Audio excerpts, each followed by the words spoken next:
خداوند متعال نے فاطمہ الزہرا کو امت کے سامنے رکھا ہے کہ کس طرح سے ایک خاتون اس معاشرے میں رہنے والی، ایک سادہ زیست زندگی گزارنے والی اپنی تمام تر ذمہ داریوں کا احساس کرتی ہے اور اس طرح سے انجام دیتی ہیں کہ اطاعت اور بندگی کے اس مقام پہ چلی جاتی ہیں جہاں تمام عالم اسلام کے ہر طبقے کے لیے، خواہ وہ مرد ہو یا عورت ہو، خواہ وہ جوان ہو یا بچے ہوں، خواہ وہ عالم دین ہو یا طالب علم ہو، خواہ وہ مجاہدین ہو یا مدافعین ہو، حتیٰ رہبران امت اور معصومین کے لیے بھی اسوہ قرار پاتی ہیں۔ جناب فاطمہ الزہرا ہماری جان قربان ہو بی بی پر، لیکن ہمارا تعلق زہرا کے ساتھ کیسا ہونا چاہیے؟ جب بھی ہماری نگاہیں سیرت فاطمہ الزہرا سلام اللہ علیہا پر جاتی ہیں تو ہم بی بی کی زندگی کا مطالعہ اس طرح سے نہ کریں جس طرح سے ہم کوئی افسانہ یا قصہ پڑھتے ہیں کہ جہاں افسانہ ختم ہوا ہمارا اور اس کا رابطہ بھی ختم ہو گیا، بلکہ سیرت فاطمہ الزہرا کے مطالعہ اور معرفت پیدا کرنے کا حق یہ ہے کہ ایک ایک واقعہ، ایک ایک لفظ جو ہم پڑھتے ہیں یا سنتے ہیں یا سمجھتے ہیں یا بول رہے ہوتے ہیں، یہ فقط ہمارے حواس باختہ تک محدود نہ رہے، حواس ظاہری تک محدود نہ رہے، بلکہ ایک ایک واقعہ ہماری سماعتوں سے ہوتا ہوا ہمارے دل میں جا کر لگے اور پھر ہمارے کردار میں ظاہر ہونے لگے۔ یعنی جتنا زیادہ میں مطالعہ کرتی جاؤں اتنی زیادہ میری شخصیت، میرا کردار فاطمہ الزہرا سے قریب ہو جانا چاہیے۔ یہ ہے حق فاطمی ہمارے اوپر، کیونکہ جب تک ہم سیرت فاطمی کو اپنی زندگیوں میں شامل نہیں کریں گے تب تک ہم آج کے زمانوں کے فتنے اور فساد کا نہ مقابلہ کر سکتے ہیں نہ ہم اسے سمجھ سکتے ہیں۔ آج حقوق خواتین کے نام پر جس فیمنزم کا چرچا ہے، جس نے آج مشرقی خاتون کو بھی، مسلمان خاتون کو بھی اپنی لپیٹ میں لے لیا ہے، عزیزان محترم، یہ دراصل میں ایک بت ہے۔ بت خدا کے مقابل آنے والی ہر شے کو کہتے ہیں، خواہ وہ بت پتھر کے ہوں یا افکار کے ہوں۔ کیپٹلزم، کمیونزم، فیمنزم، سوشلزم، یہ جتنے بھی ازمز ہیں جن کے آخر میں ISM آ رہا ہے، یہ تمام کے تمام توحید کے انکاری ہیں اور طاغوت ہیں۔ یہ تمام نظام الہی کے بھی منکر ہیں اور وجود خالق کے بھی منکر ہیں۔ یہ ڈیوائن گائیڈنس کو پرانے گزرنے والے لوگوں کی سوچ قرار دیتے ہیں، لہٰذا آج اس کی ضرورت محسوس نہیں کرتے۔ جب بھی آپ ان کا نعرہ سنیں گے ہمیشہ ایک لفظ تکرار ہوتا ہے، رائٹ، حقوق، لیکن وہ ایک لفظ جو آپ کو ان کی تحریک میں کہیں بھی نظر نہیں آئے گا وہ ہے ذمہ داری، رسپانسبلٹی۔ کبھی مسئولیت کی بات نہیں کریں گے، کبھی ذمہ داری کی بات نہیں کریں گے، اور دراصل میں جن حقوق کی بات بھی کر رہے ہوتے ہیں یہ حقوق وہ ہیں کہ جو کیپٹلزم کو فائدہ پہنچا رہے ہوتے ہیں یا جو جسم اور شہوت سے منسلک ہوتے ہیں۔ دینی اصطلاح میں ان تمام کو حقوق کہنا بھی مناسب نہیں ہے، بلکہ یہ بے راہ روی ہے۔ 19ویں صدی میں جب اس تحریک کا آغاز ہوا تو یہ آغاز مغرب کی اپر کلاس خواتین نے کیا تھا۔ جب ان کو اس سرمایہ دارانہ نظام نے اس بات باور کرائی، یہ بات کہ مرد جو گھر سے نکل کر کام کر رہے ہیں دراصل میں یہی کام اس معاشرے میں حیثیت رکھتا ہے، اور عورت جو کام اپنے گھر میں انجام دے رہی ہے یہ بے وقت ہے اور اس کی صلاحیتوں کا ضیاع ہے۔ بس جب عورت کو یہ بات باور کرائی گئی تو انہوں نے حقوق کا، مساوی حقوق کا نعرہ لگایا، ایکول رائٹس کا نعرہ لگایا، اور ایک طرف یہ تقاضا کیا کہ مردوں اور خواتین کے حقوق برابر ہونے چاہیے اور خواتین پہ ہونے والا تشدد ختم ہونا چاہیے۔ لیکن ستم ظریفی یہ ہے کہ ایک طرف تو خواتین پر ہونے والے تشدد کے خلاف بات کی جاتی تھی اور دوسری طرف کیونکہ یہ اپر کلاس پریولیج خواتین تھیں، ان کے ماتحت ایک کثیر تعداد غلاموں کی اور کنیزوں کی ہوتی تھی۔ ایک طرف نعرہ لگاتی ہیں کہ خواتین پہ تشدد بند کیا جائے، اور دوسری طرف جو ان کے ماتحت غلام ہیں ان کے ساتھ ان کا رویہ وحشیانہ ہوتا تھا۔ یہ ہے فیمنزم کا منافق چہرہ، یعنی جہاں اپنا مفاد ہو وہاں پہ آواز بلند کی جائے، ورنہ باقی تمام میدانوں میں خاموش رہا جائے۔ اس کے مقابلے میں دین اسلام نے ایک بہترین روپ پیش کیا ہے، اور وہ روپ فاطمی کے طور پہ سامنے آیا ہے۔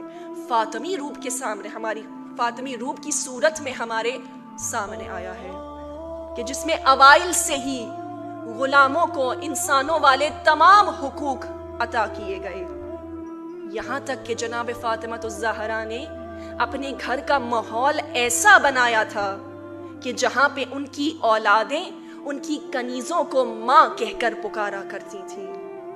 اب ہمارے سامنے یہ دونوں چہرے موجود ہیں، یہ دونوں راستے موجود ہیں، انتخاب ہم نے خود کرنا ہے۔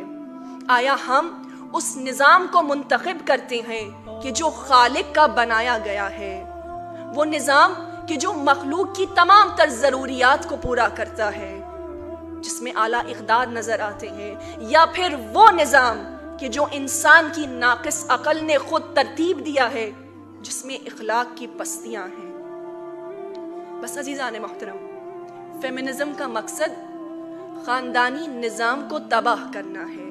یہ کہتے ہیں کہ کسی مرد کا کسی عورت پہ کوئی حق نہ ہو، نہ کوئی ولی ہو، نہ کوئی سرپرست ہو، عورت خود سالار ہو اور اپنے تمام معاملات خود طے کرے، نہ اس کا اپنے شوہر کی نسبت، نہ اس اپنی اولاد کی نسبت، اور نہ اپنے والد کی نسبت، کسی بھی طور پہ نہ کوئی ذمہ داری ہو اور نہ کوئی پابندی ہو۔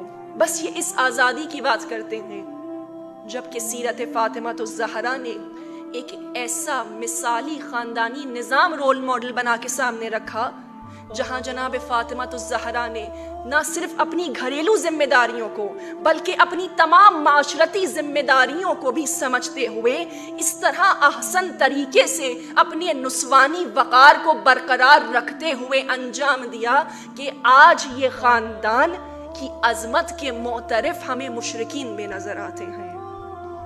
آج اس تمام تر یلغار اور اس تمام فساد کا جو حملہ ہے وہ مسلمان عورت پہ دو چیزوں کا ہے۔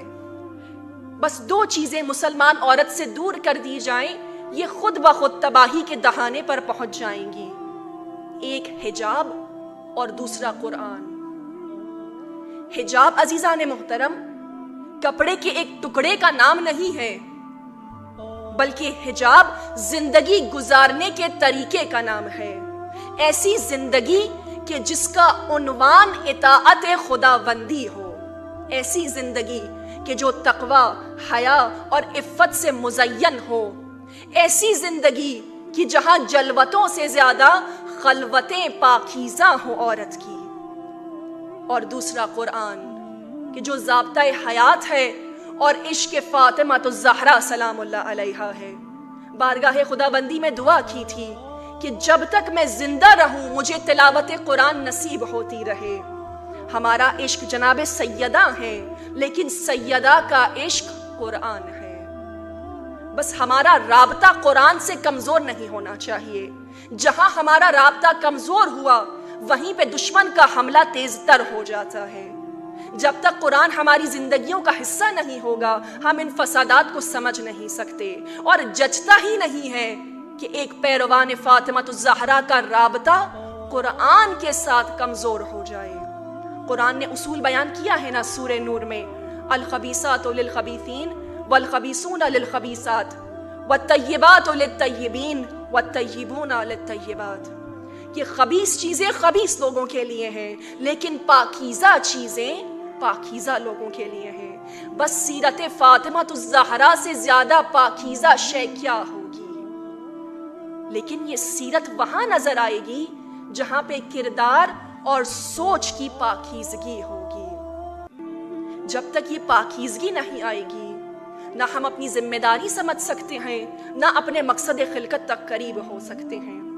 تو بس اب ہمیں کیا کرنا ہے عزیزان محترم؟ اس یلغار کے مقابلے میں ہم نے مقابلہ کرنا ہے۔ کیسے مقابلہ کرنا ہے؟ ہم نے ایک مضبوط فاطمی روپ دنیا کے سامنے رکھنا ہے۔ اسلام نے کہیں منع نہیں کیا عورت کو کسی شعبے میں جانے سے۔ ہم ہر شعبے میں جا سکتے ہیں، ہم ہر فیلڈ میں کام کر سکتے ہیں، لیکن ہماری طرز فاطمی ہونی چاہیے، ہمارا انداز فاطمی ہونا چاہیے، ہمارا حلیہ فاطمی ہونے چاہیے، ہماری گفتار فاطمی ہونی چاہیے، اور ہماری نگاہیں ہمیشہ ہمیشہ حدود الہی پر رہنی چاہیے۔ کام ہم جو کچھ بھی کریں، ہماری نگاہیں اپنے مقصد خلقت پہ ہونی چاہیے۔ تعلیم ہم جو بھی حاصل کریں، اس تعلیم کا مقصد ہمیں خدا سے قریب کرنا ہو۔ اگر یہ تعلیم ہمیں خدا سے قریب نہیں کر رہی تو یہ تعلیم ہمیں تباہ کر رہی ہے۔ اور علامہ اقبال نے اس پوری گفتگو کو چند اشعار میں بڑی خوبصورتی سے سمیٹا ہے، آپ کی سماعتوں کی نظر کرتے ہیں۔ تہذیب فرنگی ہے اگر مرگ عمومت، تہذیب فرنگی ہے اگر مرگ عمومت، ہے حضرت انسان کے لیے اس کا ثمر موت۔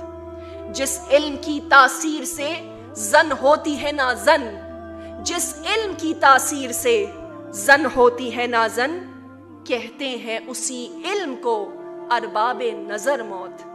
بیگانہ رہے دین سے اگر مدرسہ زن، بیگانہ رہے دین سے اگر مدرسہ زن، ہے عشق و محبت کے لیے علم و ہنر موت، ہے عشق و محبت کے لیے علم و ہنر موت۔ السلام علیکم۔